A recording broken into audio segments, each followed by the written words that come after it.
कहानियाँ जो दिल की धड़कनों को तेज कर दें और दिमाग को सोचने पर मजबूर कर दें। आप देख रहे हैं रामजय एस्पायर टॉक्स, जहां हर कहानी एक राज होती है। एपिसोड 1016 मुक्त बाजार। एक प्रचंड हत्या की आभा अंतहीन क्रूरता के साथ ध्रुवांत के मन में उमड़ पड़ी और अंतहीन रूप से ध्रुवांत की आत्मा पर हावी हो गई, जिससे उसकी आंखें धीरे धीरे लाल हो गईं। ऐसा लग रहा था जैसे उसके दिल में खून की प्यासी आभा उठ रही हो। यह महसूस करते हुए ध्रुवांत निर्णायक था और उसने सनसनी काट दी। उसकी आंखें गंभीर भाव से खुल गईं। आत्मबलिदानी राक्षसी मुक्का वास्तव में भयानक था। सिर्फ साधना के लिए ही उसे खून की प्यास से प्रभावित होने की आवश्यकता होगी। हालांकि ध्रुवांत इस मामले को लेकर बहुत चिंतित नहीं था। यदि एक दिव्य क्षमता को इतनी आसानी से साधा जा सकता, तो इसे दिव्य क्षमता नहीं कहा जाता। अब मुझे बस हर दिन खून की प्यास महसूस करनी है, जब तक कि मैं धीरे धीरे इस पर नियंत्रण हासिल न कर लूं, इससे पहले कि मैं इसे साधने का प्रयास कर सकूं, ध्रुवांत ने खुद से बुदबुदाया। यदि वह आत्मबलिदानी राक्षसी मुक्का चलाना चाहता, तो उसकी आत्मा को खून की प्यास की स्थिति में होना पड़ता। केवल मृत्यु को भूलकर ही वह वास्तव में आत्मबलिदानी राक्षसी मुक्के की ताकत को उजागर कर सकता था। लेकिन भले ही आत्मबलिदानी राक्षसी मुक्के की साधना विधि अत्यंत कठिन थी, ध्रुवांत फिर भी अपने दिल में चुपके से खुश हो रहा था। हालांकि उसे केवल एक ही चाल मिली थी। अगर वह इसे सफलतापूर्वक साध सकता तो यह उसका सबसे बड़ा तुरुप का पत्ता बन जाता। हफ! ध्रुवांत ने गहरी सांस ली और अपने दिल में खुशी को दबा दिया। फिर उसने अपना मन शांत किया और वध के युद्ध क्षेत्र में चला गया। अब से उसे क्रूर हत्या की आभा को समझना होगा और जितनी जल्दी हो सके इसके अनुकूल होने की कोशिश करनी होगी। ऐसा इसलिए था क्योंकि वह उस दिन का इंतजार कर रहा था जब वह आत्मबलिदानी राक्षसी मुक्का चला सकता था और देख सकता था कि यह कितना चौंकाने वाला था। अगली सुबह अंधेरा धीरे धीरे छंट गया और ध्रुवांत की पार्टी अपनी साधना अवस्था से जाग गई। चीजों को व्यवस्थित करने के बाद वे एक बार फिर बाहर निकल गए थे। तेजी से यात्रा करते हुए ध्रुवांत ने पहली बार अनुभव करना शुरू कर दिया था कि दिव्य पशु उत्पत्ति कितनी विशाल थी। विशेष रूप से कुछ क्षेत्र जो अगाध खाइयों से भरे थे। ऊपर से देखने पर उन्हें पता चलेगा कि वे अगाध स्थान सभी एक विशाल हथेली द्वारा फाड़ दिए गए थे। उस दृश्य ने ऐसा बना दिया था जैसे पूरी जमीन फट गई हो। यह दृश्य साबित करता है कि प्राचीन काल में जब फी वंश के विशेषज्ञों ने दिव्य पशु उत्पत्ति की ओर हमले शुरू किए थे, तो यह कितना विनाशकारी था। उन अगाध स्थानों के लिए भले ही वे क्षेत्र खजाने की आभा का उत्सर्जन कर रहे हों, ध्रुवांत की पार्टी अंदर जाने की हिम्मत नहीं करती थी। ऐसा इसलिए था क्योंकि दसियों हजार वर्षों के बाद भी उस स्थान पर अभी भी कुछ बुरी आभाएं मंडरा रही थीं। वे बुरी आभाएं स्वर्ग और पृथ्वी की आध्यात्मिक ऊर्जा के साथ असंगत थीं। यदि वे अंदर जाते तो संभावना थी कि उनके शरीर में आध्यात्मिक ऊर्जा तेजी से समाप्त हो जाएगी, इस हद तक कि बुरी आभाएं आक्रमण कर सकती हैं और उनकी आत्माओं को घायल कर सकती हैं। रास्ते में उन्हें अन्य कुलों के काफी विशेषज्ञों का सामना करना पड़ा था। लेकिन जब उन लोगों ने ध्रुवांत की पार्टी का गठन देखा तो वे काफी चतुराई से चले गए।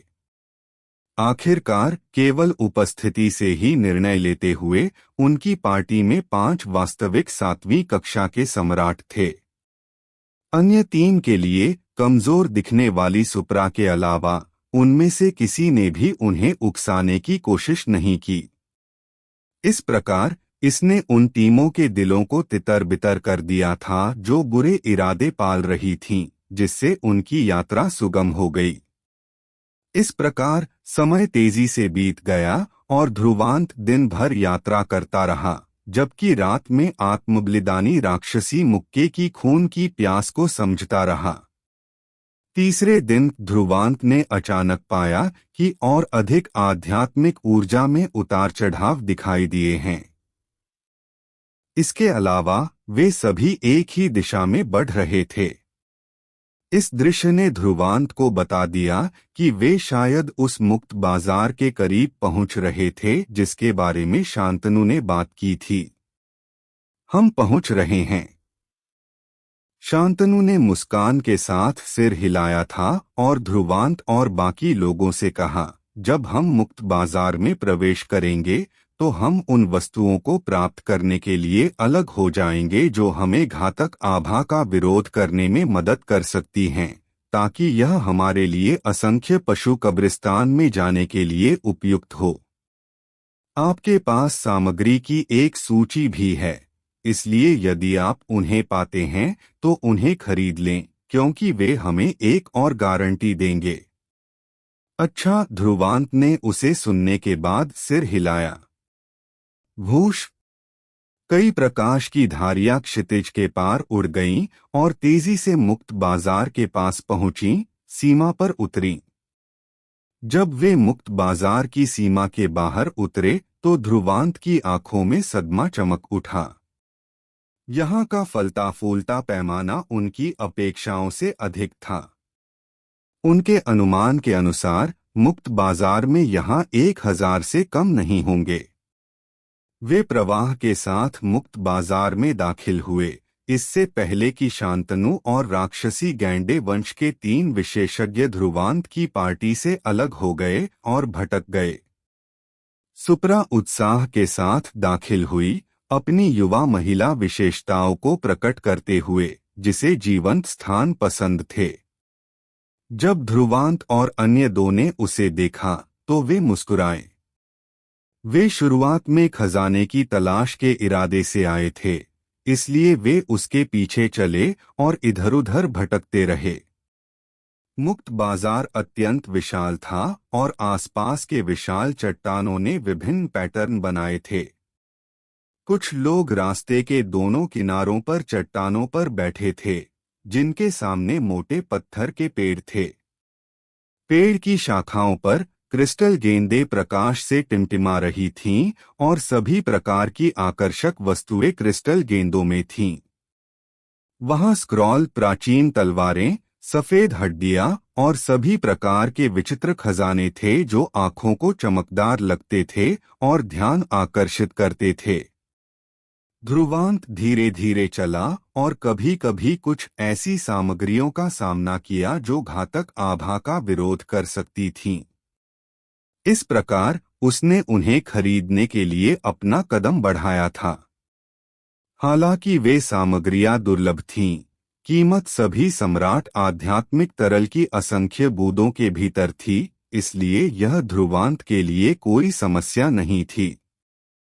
जैसे ही वे सामानों को खंगाल रहे थे, ध्रुवांत ने कुछ ऐसी वस्तुएं भी खोजीं जिन्हें खजाना माना जा सकता था। लेकिन विक्रेता स्पष्ट रूप से इसके बारे में जानता था, इसलिए कीमत कम नहीं थी। इस प्रकार उसने केवल एक नजर डाली थी इससे पहले कि उसने हार मान ली। ऐसी वस्तुएं खरीदने की कोई आवश्यकता नहीं थी जो उसके लिए बहुत फायदेमंद न हो, जिससे उसका सम्राट आध्यात्मिक तरल बर्बाद हो। इस प्रकार रास्ते में ध्रुवांत आह भरे बिना नहीं रह सका। इस मुक्त बाजार में कई वस्तुएं शीर्ष गुणवत्ता की थीं, और यदि उन्हें बाहरी नीलामी घरों में रखा जाता तो वे वस्तुएं निश्चित रूप से एक बड़ी कीमत आकर्षित करतीं। जैसे ही वे धीरे धीरे इस मुक्त बाजार के आंतरिक खंड में चले गए, वे चारों एक अत्यंत मोटी पत्थर की पेड़ की शाखा के सामने रुक गए थे। पत्थर का पेड़ छोटा नहीं था, यह बाकी की तुलना में 1 गुना मोटा था। इसके अलावा इस पर कई वस्तुएं थीं। वे आंखों को चमकदार लगती थीं और वे असाधारण लगती थीं। इसलिए लोग लगातार पत्थर 3 पर चीजों को देखने के लिए आ रहे थे। ध्रुवांत ने भी अपनी निगाहें उधर डालीं और उसकी आंखों में सदमा दिखाई दिया। ऐसा इसलिए था क्योंकि उसने महसूस किया कि सभी चीजें मुहरों से ढकी हुई थीं। वे मुहरें अत्यंत प्राचीन थीं, जिससे दूसरों के लिए उनमें बहुत गहराई तक झांकना असंभव हो गया था। भाई, इसका क्या मतलब है? ध्रुवांत ने पत्थर के पेड़ के नीचे देखा, जहां एक पतला आदमी चुपचाप बैठा था। हालांकि उस आदमी ने अपनी आंखें नीचे रखी हुई थीं, जैसे कि वह नींद में हो। ध्रुवांत उससे एक शक्तिशाली आध्यात्मिक ऊर्जा का उतार चढ़ाव महसूस कर सकता था। उस आदमी की ताकत को कम आंकने लायक नहीं थी। ये सभी चीजें मेरे द्वारा एक खंडहर से ली गई थीं, लेकिन उन पर मुहरें हैं। वे मुहरें बहुत अजीब हैं और उन्हें तोड़ने में सफलता की संभावना केवल 30% है। जिस क्षण यह विफल होता है, खजाना आत्मविनाश कर लेगा। तो अगर कोई कोशिश करना चाहता है, तो सम्राट आध्यात्मिक तरल की 5 लाख बूंदें चुकाए और आप तोड़ने के लिए एक चुन सकते हैं। स्वाभाविक रूप से मैं सफलता या विफलता के लिए जिम्मेदार नहीं होऊंगा। तो भले ही आपको एक संत कलाकृति मिल जाए, तो वह सब आपकी है। पतले आदमी ने अपनी आंखें उठाईं और ध्रुवांत पर एक नजर डाली, इससे पहले कि वह धीरे धीरे बोला। उस व्यक्ति का नियम बाकी सभी से अलग था। अपनी किस्मत आजमाने के लिए लॉटरी विधि का उपयोग करना। यदि कोई बदकिस्मत होता, भले ही वे सील खोलने में कामयाब हो जाते, तो उन्हें केवल कचरे का ढेर मिलता।